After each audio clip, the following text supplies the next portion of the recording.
महाराज जी, ठाकुर जी के फूलों को पहले नदी में विसर्जित करते थे, अब क्या करें महाराज जी? किसी पास के सरोवर के तट में खोद करके और उनको समाधि दे दे। जैसे एकत्रित फूल हो गए तो 10-5 दिन के एकत्रित कर लिए और किसी सरोवर नदी के तट पर गए और किनारे में खोद करके और उन फूलों को ऐसे कर दिया, उनको ऐसे। अमित कुमार जी। राधे राधे प्रभु। राधे राधे महाराज जी। महाराज जी, मैं 16 वर्षों से फिल्म लाइन में था। महाराज जी, जब से मैंने मोबाइल के माध्यम से आपका सत्संग सुना, मेरा मन अभिनय में नहीं लग रहा और मैं मुंबई सब छोड़ के वृंदावन रहने के लिए आ गया हूँ महाराज जी। नहीं, हमें लगता है कि अभिनय जीवन जीने के लिए है और जीवन प्रभु के लिए, ऐसा बना लो। अभिनय करना जीवन जीने के लिए है, अर्थ मिलता है और अर्थ से हमारे जीवन का पोषण होता है और जीवन प्रभु के लिए कर ले तो इसमें कोई परेशानी नहीं होगी। अभिनय कोई निषिद्ध बात नहीं है कि हम त्याग करें, ऐसी बात। हाँ, भगवान का जब हम सत चिंतन करने लगते हैं तो फिर असत बातों में मन नहीं लगता, ये बात तो है। लेकिन जीवन जीने के लिए भगवान ने हमें यहाँ भेजा है, अपना अपना रोल है, सब अभिनय कर रहे हैं, सबका अभिनय, कोई माता का अभिनय, कोई पिता का अभिनय, कोई पति का अभिनय, कोई समाज के बहुत बड़े पद का अभिनय, सबको अभिनय। तो आपको जो अभिनय मिले वो आप अभिनय करो और भगवान का भजन करते रहो, तो क्या परेशानी है? नहीं, हाँ, ऐसा करो, क्योंकि जीवन सबका एक रोल है, सबको अभिनय करना पड़ रहा है। अब यहाँ वृंदावन में जैसे है तो वृंदावन में मान लो कैसे रहोगे, कुछ ना कुछ तो अभिनय यहाँ भी करना पड़ेगा नहीं करना पड़ेगा। तो यहाँ कोई गलती का होने का चांस अगर हो तो हमें लगता है दूर रह के वृंदावन का चिंतन करे तो ज्यादा अच्छा है। यहाँ रहकर अगर कोई हमसे पाप बनने लगे, कोई गंदी बातें बनने लगी, गंदे आचरण हो जाए, तो हमें लगता है दूर रहकर यहाँ आओगे तो तत्काल पाप नष्ट हो जाएंगे, क्योंकि धाम है ना, और धाम में पाप बन गया। मान लो जवान शरीर है, अब कहीं इधर उधर किसी से गंदी बातें हो जाए तो सब गड़बड़ हो जाएगा ना। मैं सोचता हूँ छोड़ के यहीं रहने लगो प्रभु जी, मन नहीं लग रहा मेरा। बाबा जी बन रहा है क्या? मैं तो वैसे ही सोच रहा था। अरे बहुत कठिन है बाबा जी बनना, बहुत कठिन है बाबा जी बनना, सच्चाई का बाबा जी बनना। सच्चाई में चलने में हमें लगता है कि अगर भेष ना रखे और सच्ची भक्ति की जाए तो और ज्यादा अच्छा है। मान लो अब हम लोग दूसरों के द्वारा दिए हुए अन्न, पैसा, कपड़ा लत्ता, उनका प्रयोग करके भजन कर रहे हैं, तो हमारे भजन का हिस्सा वहां भी तो जाएगा। तो आप मेहनत करके रोल करके कमा रहे हैं और खा रहे हैं और सच्चाई से भजन कर रहे हैं, तो आपका भजन आपके पास ही है। तो हमें लगता है जब कभी ऐसा कोई बैरागी अच्छा तो भले संत बन जाए, नहीं तो हमें लगता है संत बनना अब कलिकाल में धीरे धीरे कठिन हो रहा है, संतत्व में चलना। अब ऐसे ढोंग करना तो बहुत, लेकिन सच्चाई से चलने में बच्चों बहुत कठिन बात है, बहुत कठिन बात है।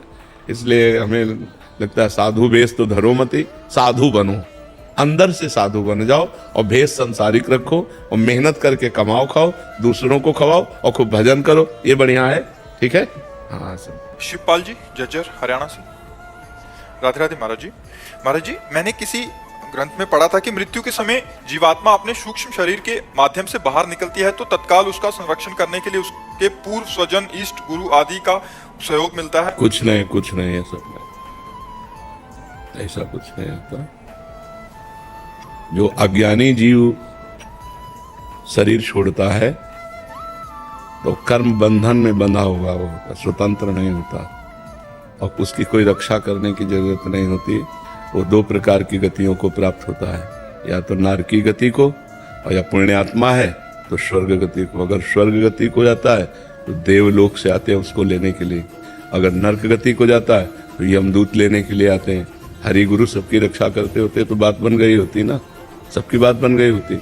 और जो भक्त है उसका जब शरीर छूटता है, जो वास्तविक भगवान की भक्ति करता रहा है, अंत समय में स्मरण हो गया भगवान का, तो भगवान को प्राप्त हो जाता है।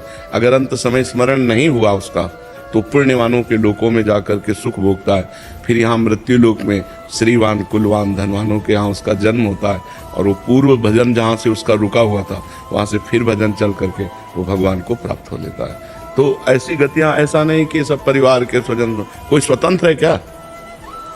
कोई स्वतंत्र है क्या? सब परतंत्र है, कर्म के वशीभूत सब है। तो ऐसा थोड़ी कि तुम्हारे पिता के तुम्हारी संरक्षा करेंगे, वो न जाने कौन से नरक में है या न जाने कौन से स्वर्ग में या न जाने कौन सी योनि में चले गए। वहाँ कोई परिवार स्वजन संबंधी तुम्हारा थोड़ी है, शरीर तक है। शरीर का काम खत्म, कर्म बंधन से वो जीव कहाँ कीड़ा बनेगा जाके, कि देवता बनेगा जाकर, कि क्या बनेगा, उसका कोई ये सब प्रमाणिक किसी ग्रंथ में लिखा हो तो हमें बताओ, क्योंकि जहां तक बचपन से हम ग्रंथ ही पढ़ते रहे। समझ आ रहा है आपको? ये बात ऐसा है। जीव स्वतंत्र नहीं है, जीव परतंत्र है, कर्म के परवर। और जिस दिन कर्म पर विजय प्राप्त कर ली उसने, तो फिर वो तो भगवान का स्वरूप हो गया। ब्रह्मविद ब्रह्मविद भवति, वो तो परमात्मा स्वरूप, उसका कहाँ आना जाना है। जैसे तरंग समुद्र में लीन हो गई तो समुद्र हो गई, तरंग का अस्तित्व खत्म हो गया। तो जब जीव को ज्ञान हो गया तो ब्रह्मविद ब्रह्मविद भवति, वो ब्रह्म स्वरूप हो गया, उसका कहीं आना जाना नहीं। सर्वत्र व्याप्त कण कण में परमात्मा में लीन हो गया, समा गया। जैसे तरंग समुद्र में लीन हो गई, अब खोजने पर भी तरंग नाम पता नहीं चलेगा। तरंग वायु विकार, जीव माया विकार, माया विकार नष्ट हुआ, परमात्मा स्वरूप हो गया। जब आना जाना है तो वो जहां आना जाना है वहां के पार्षद ले जाएंगे, माता पिता परिवार, ये सब, इन सब का प्रवेश नहीं है। जी राजेश कुमार जी, राधे राधे महाराज जी। महाराज जी, जब ये शरीर भक्ति करने योग्य था तब ये शरीर प्रपंच में रहा, परंतु गुरुदेव भगवान भजन नाम जब अभी शुरू किया है, अब ये शरीर एक अवस्था में नहीं बैठ सकता महाराज जी। नहीं, बैठना भक्ति नहीं है। भक्ति का स्वरूप है तदर्पिता अखिलाचारिता तद्विस्मरणेन परम व्याकुलते। देवर्षि नारद जी कहते हैं हमारे हर आचरण भगवान के अनुकूल हो और भगवान को समर्पित हो। अनुकूल का तात्पर्य है शास्त्र धर्म मर्यादा के अनुसार अब हमारे आचरण हो। कोई भी आचरण धर्म के विरुद्ध ना हो, पाप आचरण नहीं होना चाहिए, और वो कर्म भगवान को समर्पित होना चाहिए।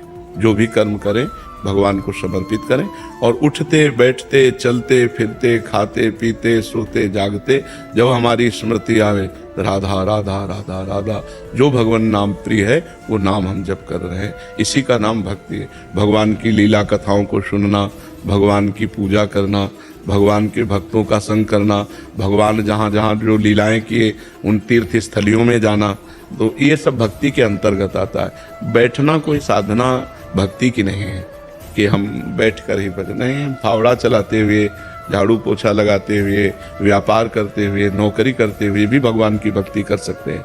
नाम जप, निरंतर नाम जप का अभ्यास करें अंदर ही अंदर, और बाहर व्यवहार करते रहें तो क्या फर्क पड़ता है।